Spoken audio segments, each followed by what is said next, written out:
ప్రత్యక్షంగా చెప్పి రైతులకు ఆల్రెడీ మోసం చేశారు. బడ్జెట్లో వాళ్ళ నైజాం కూడా స్పష్టంగా బయటపడి ఒత్తి చెప్పడం తప్ప కొత్తది అవసరం లేదు.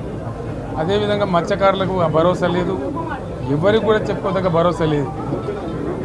ఇందులో విశేషం హైలైట్ ఏంటంటే ఆర్థిక మంత్రి ప్రతి మాటను ఒత్తి ఆ డబ్బు వచ్చినప్పుడు అదేందుకు మహాప్రపంచ విజయంలాగా ఒత్తి చెప్పడం తప్ప కొత్తది ఏమీ లేదు. ఒత్తి పలుకులు పలకడం తప్ప కొత్తగా చెప్పింది ఏమీ లేదు. ఒక కొత్త సంక్షేమ పథకం కానీ ఏది కూడా లేదు. మహిళల పట్ల కూడా చాలా స్పష్టంగా చెప్పాల్సిన అవసరం ఉండే, కానీ వాళ్ళు మేము 1,00,000 కోట్లు ఇస్తాం అన్ని రుణాలు, ఆ రుణాలు వీలేదో ఇస్తున్నట్టుగా ఆల్రెడీ ఉన్న స్కీమే, నథింగ్ న్యూ అబౌట్ ఇట్, ఏమి లేదు. వెరసి ఇష్యూ యాజ్ ఏ హోల్. దురదృష్టం ఏంటంటే, చాలా బ్యాడ్ లక్ ఏంటంటే, మేము కూడా ప్రభుత్వం ఏర్పడిన తర్వాత కనీసం ఒక 6 మాసాల సమయం వాళ్ళకి ఇవ్వాలని మేము అనుకున్నాం. నేను కూడా శాసనసభకు పెద్దగా రాలేదు, కానీ ఈరోజు బడ్జెట్ చూస్తే ఏ ఒక్క పాలసీ ఫార్ములేషన్ జరగలేదు. రాష్ట్రానికి సంబంధించినటువంటి ఏ ఒక్క విషయంలో కూడా ఈ అర్బక ప్రభుత్వం ఇప్పటి వరకు పాలసీ ఫార్ములేషనే చేసినట్టుగా కనపడతలేదు. వ్యవసాయం ఉంది, మాకు స్పష్టమైన అవగాహన ఉండే ఈ రాష్ట్రంలో వ్యవసాయ స్థిరీకరణ జరగాలని మేము 2 పంటలకు కూడా ఇచ్చినాం రైతు బంధు. వీళ్ళు ఎగ్గొడతామని చెప్తా ఉన్నారు.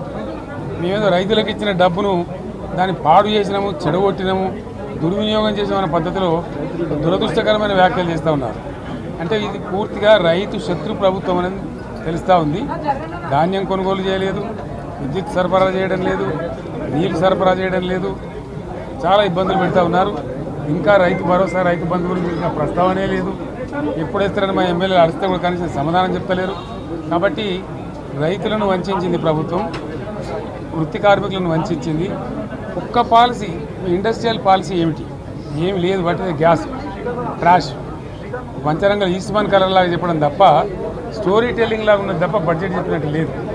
రాష్ట్రంలో వ్యవసాయ పాలసీ ఏమిటి, పారిశ్రామిక పాలసీ ఏమిటి, ఐటీ పాలసీ ఏమిటి, ఇంకా ఇతర అనేక పాలసీలు, పేద వర్గాలకు సంబంధించిన పాలసీ ఏమిటి అనే దాని మీద ఏ ఒక్క దాని మీద కూడా గ్యాసు ట్రాషే తప్ప, చిల్లర మల్లర ప్లాట్ఫామ్ స్పీచ్ లాగా ఉంది తప్ప అది బడ్జెట్ ప్రసంగం లాగా లేదు.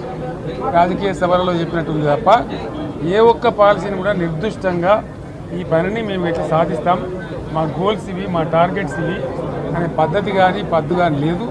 ఇది పేదల బడ్జెట్ కాదు, రైతుల బడ్జెట్ కాదు, యువల బడ్జెట్. విశ్లేషణలో మీకు తెలుస్తుంది. భవిష్యత్తులో బ్రహ్మాండంగా మేము దీన్నంతా కూడా చీల్చి